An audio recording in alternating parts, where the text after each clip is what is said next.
Covid, Charlène, tension politique. Les ennuis et les pépins ne cessent de s'accumuler pour le prince monégasque. Le rocher tremble.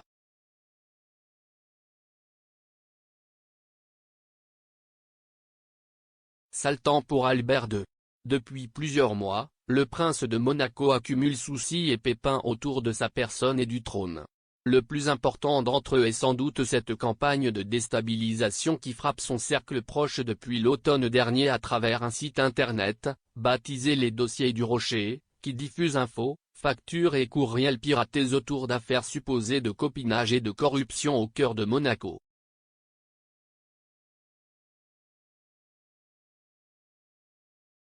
Dans ces révélations, que le journal Le Monde a récemment décortiquées, le prince apparaît comme un pion manœuvré ou trop influencé par le club des quatre, à savoir son avocat et ami Maître Lacoste, son nouveau chef de cabinet, son expert comptable et administrateur de ses biens, ainsi que le président du tribunal suprême de Monaco.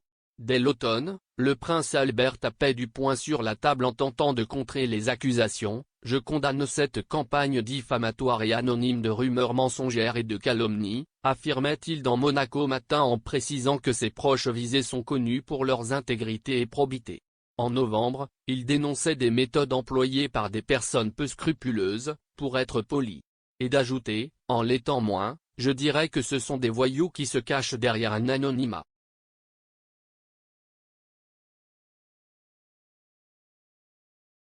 Prochain volume-off.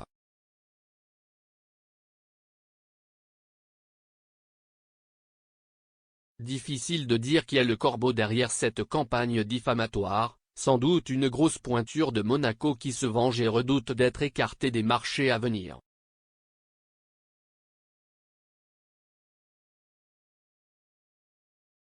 De fait, les accusations sont apparues au moment où le prince installait un nouveau chef de cabinet et changeait de ministre de l'Urbanisme.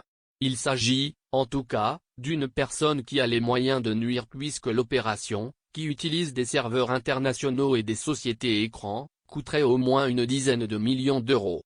D'où la réponse ferme du prince et de ses proches, qui ont porté plainte. Des enquêtes ont lieu à Monaco et à Paris.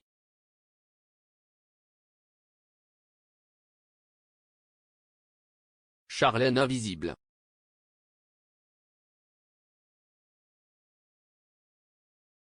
À ces tensions politiques s'ajoutent des soucis d'ordre privé. Albert II doit aussi gérer l'absence assourdissante de son épouse Charlène, que les Monégasques n'ont pas vue depuis maintenant plus d'un an.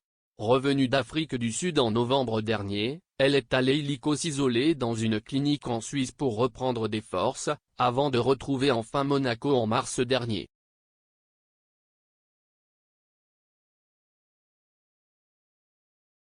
Mais, si les communiqués rassurants s'enchaînent, la princesse, elle, reste toujours invisible. Le prince s'est rendu seul à l'hommage au prince Philippe d'Angleterre à Westminster le 29 mars dernier.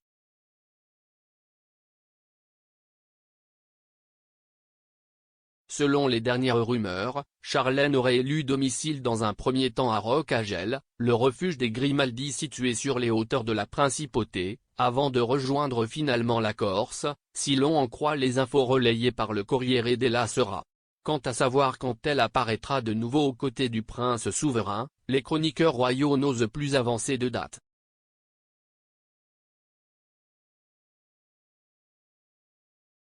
Enfin, pour ne rien arranger, voilà le Covid qui refait surface au palais. Le prince vient d'annoncer qu'il était de nouveau positif, malgré le fait d'être vacciné.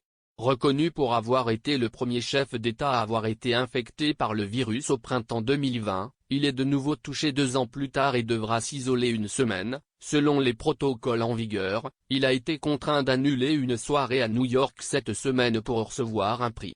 Comme le disait Jacques Chirac, les emmerdes, ça vole toujours en escadrille.